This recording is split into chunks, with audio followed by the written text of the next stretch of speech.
Going live with Janis Abrahm Spring.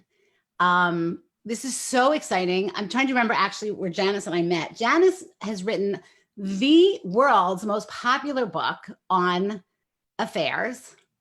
And hold on, let me just make sure that I can see us. I can. Okay. The book After the Affair has sold how many copies, Janis? 600,000. 600,000 copies. I feel like my book's coming out in March and I just need advice. Anyway, 600,000 copies. What year was it first published? I don't know. Maybe the first edition was 2012. I'd have to think about that. Not that long ago. And now a third edition is coming out, right? Right. It's coming out next week, August 25th. HarperCollins is launching it. It's amazing. Have they all been published with HarperCollins? Yes, yes. So Janis Abrahm Spring is really considered like, she's nationally renowned therapist and is really considered like the expert on the issue of affairs and getting past the affair. And she has other books also. She has How Can I Forgive You is a book that she's written, and Life with Pop, which is lessons on caring for aged parent, which I actually loved. But you're really well known for this whole affair thing. And so we're super excited to have you here. And I want to share your wisdom with everybody because I think affairs are something that really, I don't know, they touch people in all kinds of really, really deep ways. So let's start by asking why. Do you have an idea why some couples have affairs? I think that's probably on people's minds. Well, I think it's, I think if you ask people why did they have the affair, I'm not sure they would know. I'm not sure people really think it through or think through the consequences or where it's going or why they're doing this. So, but people have affairs for all kinds of reasons. They have affairs because they feel unloved and unseen by their marriage partner or their primary partner. They feel embraced and respected and wanted sexually as well as not sexually by their affair partner. So, I think understanding why did it happen often uncovers the disease and what needs to be treated in the couple in order for them to find each other again. Do you feel like there's always a problem in a relationship? If so, it's like a chicken or the egg thing. Is there always a problem in the relationship? If somebody's had an affair, does that always mean that there was fundamentally a problem in the relationship? I get that it always means that there is now a problem in the relationship. Yes. There wasn't before. Is it pretty like if somebody's spouse had an affair and their spouse says to them, it really wasn't you. I love you. I don't know what happened. I drank too much. I met this person. Do you feel like it's always a reflection of a problem in the relationship? I guess. Well, you bring up a situation where sometimes people do drink too much and they end up getting involved with somebody sexually. And it's not a romantic attachment and it wasn't going on long term.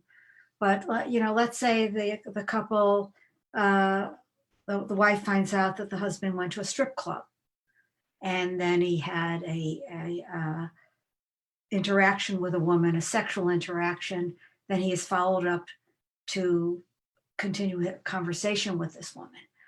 So would you I guess that brings us to the big question of what constitutes affair. Okay. So I say affairs are about secrets and the violation of trust. So if you're privately doing something, I say as a rule, if you're doing something and your partner were looking over your shoulder, watching you, feeling very unhappy with what they saw, you might consider you're having an affair. In other words, you can't define what's an affair. You have to use their definition of an affair. And if they're unhappy, then you should know you're doing something wrong. So that's so interesting. I'm going to maybe push back a little here. Can I push back? Because usually I agree with you 100% about everything, but because I guess I see the other end where like the husband watches porn and the wife, not like he's watching a lot, he's watching once in a while, and the wife somehow feels like that's a violation of her, and that doesn't feel like an affair to me. And it doesn't, and it sometimes feels like people may have unreasonable expectations also. It may not be an affair because they may never meet in the flesh.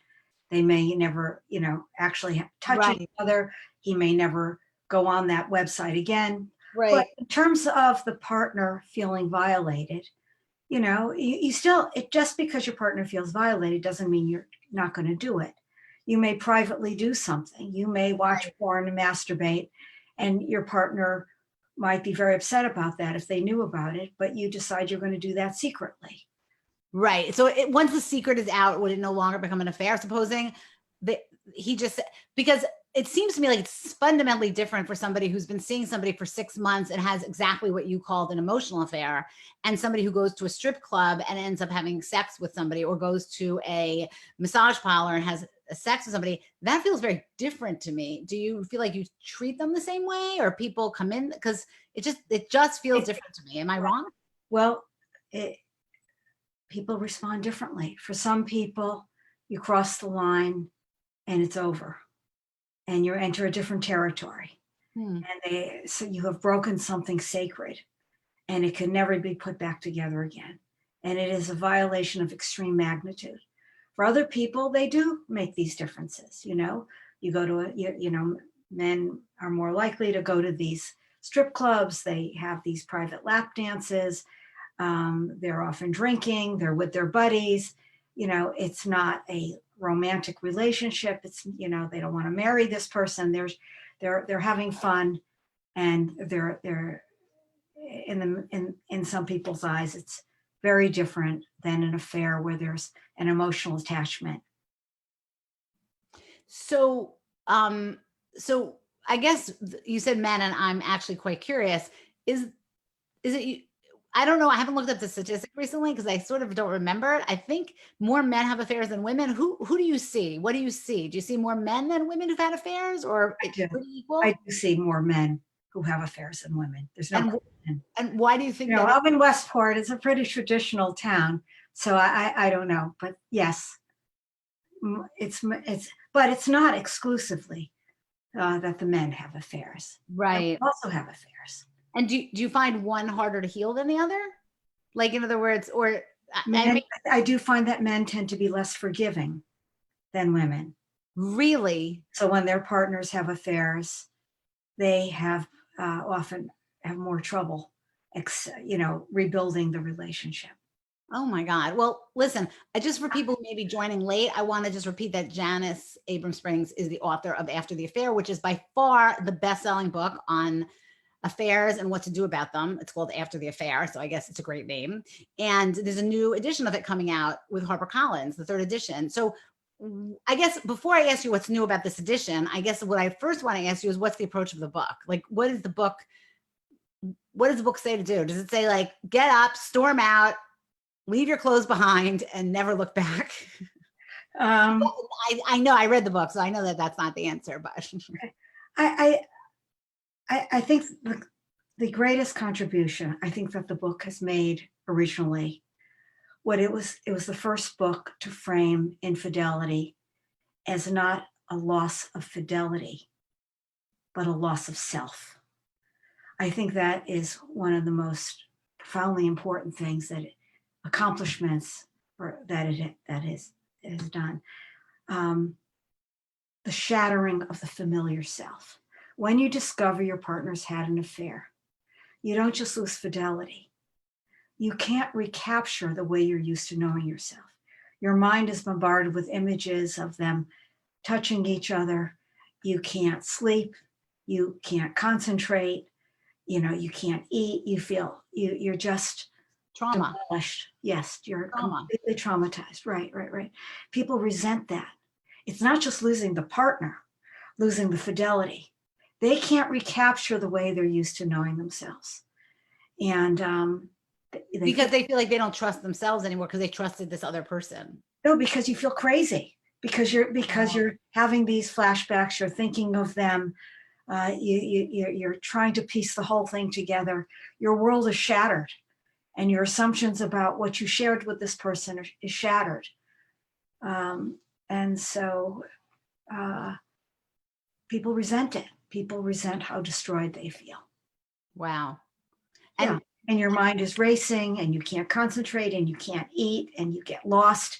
You can't find the car in the parking lot and you can't sleep at night. And right, you're describing classic trauma, like yes, real yeah. trauma victims, like from explosions. And yes. And so then what? So then what happens? Well, what happens is if people are curious and they want to rebuild the relationship, they need to make sense out of what happened and why did it happen. And not just to place blame, but to expose the vulnerabilities. What went wrong? Sometimes, for example, let's just say that the unfaithful partner um, has not felt loved, has not felt wanted, has not felt appreciated, has felt like the dog comes first and the kids come second in the house and everything else, and they come last. And they're resentful and they get involved with somebody who lights up when they see them. And it's not just sexual, sometimes it is sexual, but sometimes it's more of a sense of being wanted and and embraced. Right. And I love that you say that, because I feel like even the sexual is often because it makes you feel wanted and seen. There's something about having sex with somebody or somebody wanting you sexually, which makes you feel wanted and loved and seen in a way that maybe people haven't had. Right. But I also want to say sometimes people have affairs because they just can't be monogamous and they've got an issue. They're not going to be controlled. They're not going to be told what to do. They're not going to play by the rules. And so they're rebellious. And so as soon as they get married, they start to see other people. The truth is, Janis, monogamy is hard. I was just looking through the statistics again now. It's ironic because we think of it as harder for men because men have affairs. But the truth is, the data suggests it's harder for women, and women just respond by losing their sex drive. So that is sort of fascinating. So I am a little bit surprised more women aren't having affairs, but I digress. So how do people? Women are having plenty of affairs. They are having plenty of affairs, right? Just not as many as the men. Well, we don't know, do we? Or maybe they're better at keeping it secret. Yes. That would actually not surprise me in the slightest. So how do people respond? And you and I have talked about this a little bit, so I feel like a little disingenuous when I'm asking it, but I feel like it's so fascinating is, basically you're asking somebody to have some understanding in a way of the philandering partner. And that must be very hard for people. Well, when you say have understanding, I don't know. I think the question, why did you do it, has to be answered. Right. And not just a quick answer, but a deep exploration. What does it say about you? What does it say about me? What does it say about us? And we have to, dig at the roots of why did this happen? Right. I love that. And whatever it reveals, But don't you find often that people are just, let's say it's the man who had the affair, that the women is just like, I don't care, it's wrong, and I hate him. Right. Because, it sounds like a justification. You're blaming me for your affair. And I'm not going to be blamed for your affair. So it takes a certain amount of steadiness to listen to that and to accept a fair share of responsibility. But, meanwhile, it's a mismanagement, because what needed to happen if you're that unhappy is you go to your partner and you say, I'm unhappy and I am vulnerable to having an affair because I don't want to be in this relationship and I don't feel cherished and I don't feel seen and I don't feel cared for. And we're in trouble and we need to go get help. And if more people spoke up like that, they would avoid, a lot of mess in trying to clean up after the affair has started. It's so true about so many things that we do, Janis. It's not just this, it's everything. Like if people just spoke up and talked about what was going on inside of them, the world would be an easier place. So what do people do after the affair? So now they look at them, they look at me, they look at us, and So I believe in what I call making a list of contributing factors. And it's why did you have this affair? Oh, it's for this reason or that reason, but all of the reasons. And so we make a list of all the reasons. I would come home at night and, you would hardly look up to say hello. And, you treated the dog better than you treated me. I love Uh, that. you were never interested in sex. I kind of had to beg you, and you never made me feel that you enjoyed being with me or that I could give you any pleasure. You drank, and when you drank, you were mean and you said some really vile things. You have a temper, and you speak to me in ways that crush me when you're drunk. It all comes out. But it's good. It's good to understand what's not going well and what has to be addressed. What are the resentments? And then do you feel like couples can rebuild? Oh, definitely. Couples absolutely do rebuild. Right. Remarkably. People will, at times they'll say, I think you're unfair about this, but other times they'll say, you're right. What you're saying is right. And I feel terrible, and I can do better. I've heard you talk about, or in the book, you talk a lot about the fact that when you rebuild, you're actually not rebuilding the old relationship, you're rebuilding a new relationship. Right. It's Can you talk about that for a minute? Because I think that's so powerful.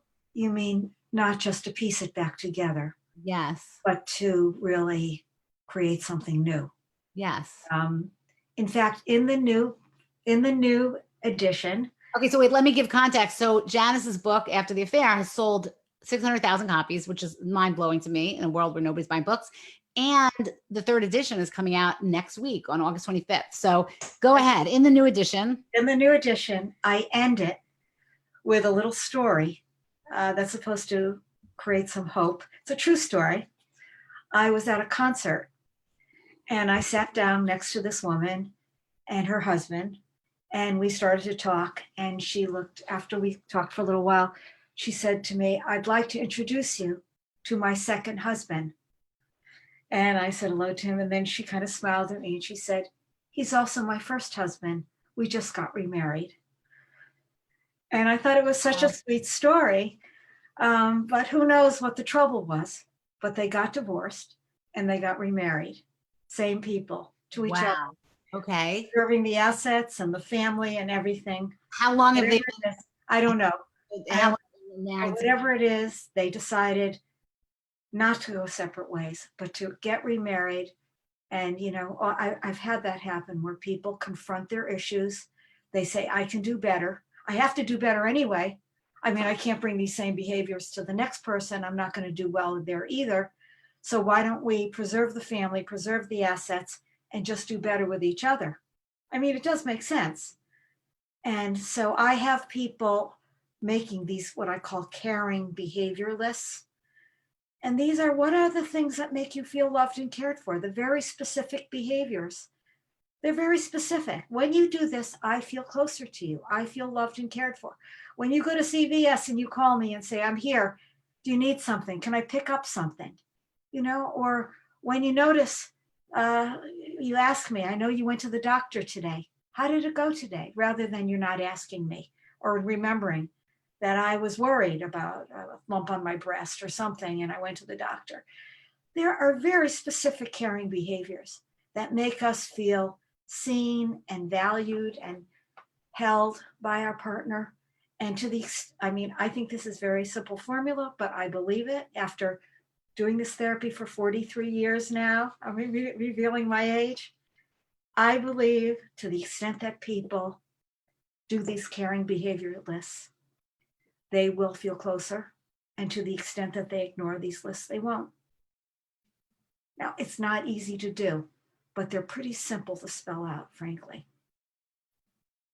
It's so interesting. John Gottman, the couples relationship person. So they have this formula, I think, 5, what they call turning towards each other as opposed to away from each other, which is exactly what you're describing. Like 5 loving gestures that can be as small as picking up the cup of coffee and moving onto a coaster, putting your hand on the person's back, smiling at the person as you walk by. Like there's a 5-to-1 ratio or something. And so the things you're talking about are maybe a little bit bigger than that, but plain, common, loving behaviors that people just don't realize how critical they are, like how much of an impact they have on long-term relationships.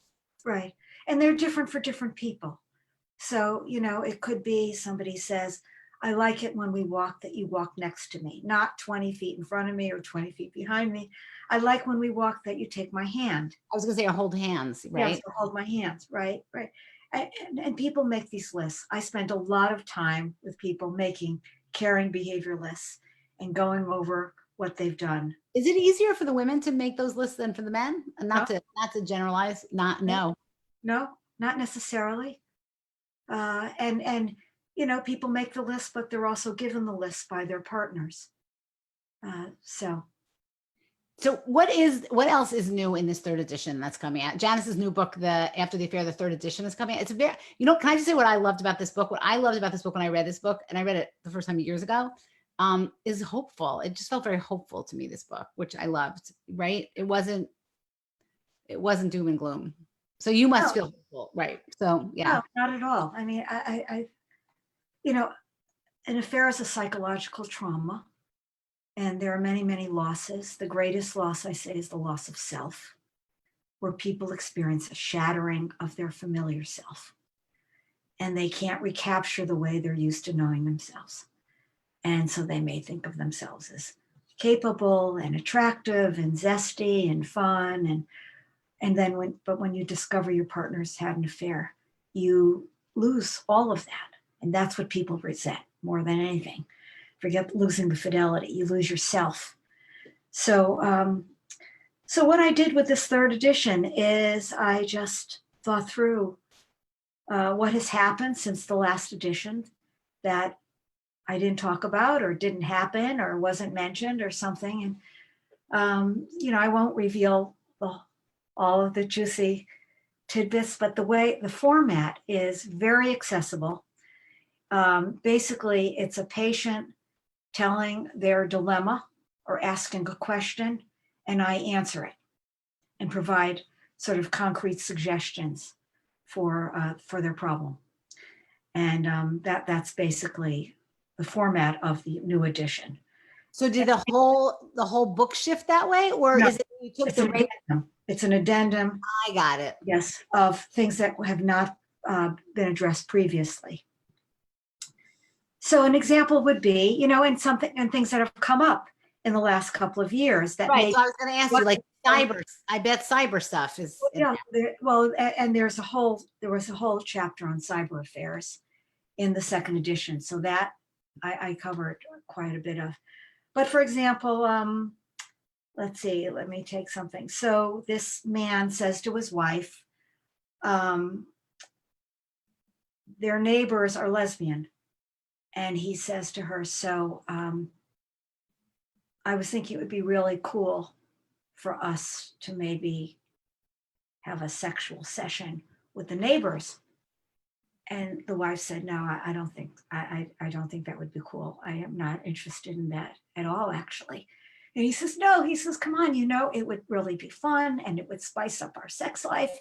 And, it would make things better between us. And it would, release these juices and it would be kind of crazy. And, I bet they're game. And she says, I have no interest. He kept pushing her.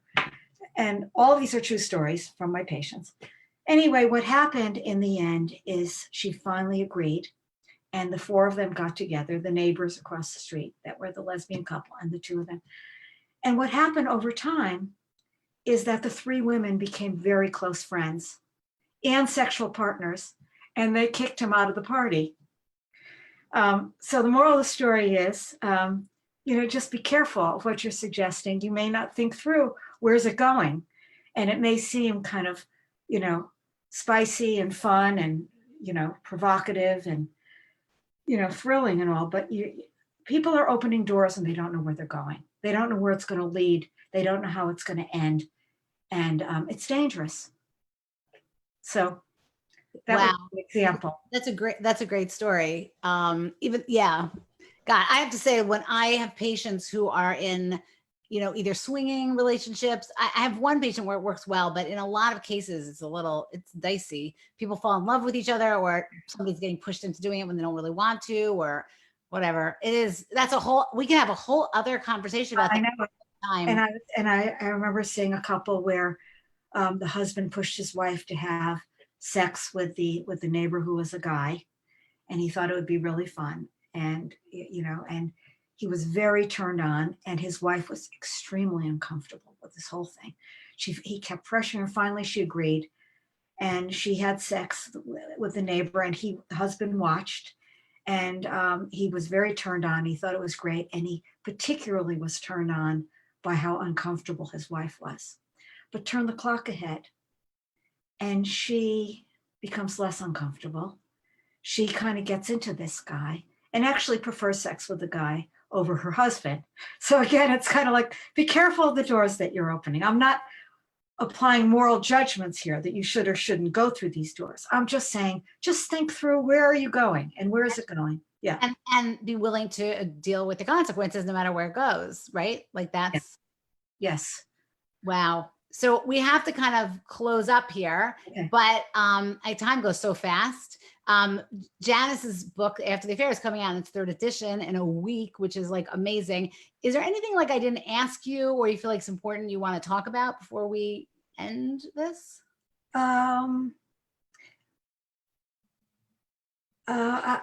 don't know, how much time do we have? Just a minute. Just go ahead. It's fine. Okay. I'll give another example from the new edition.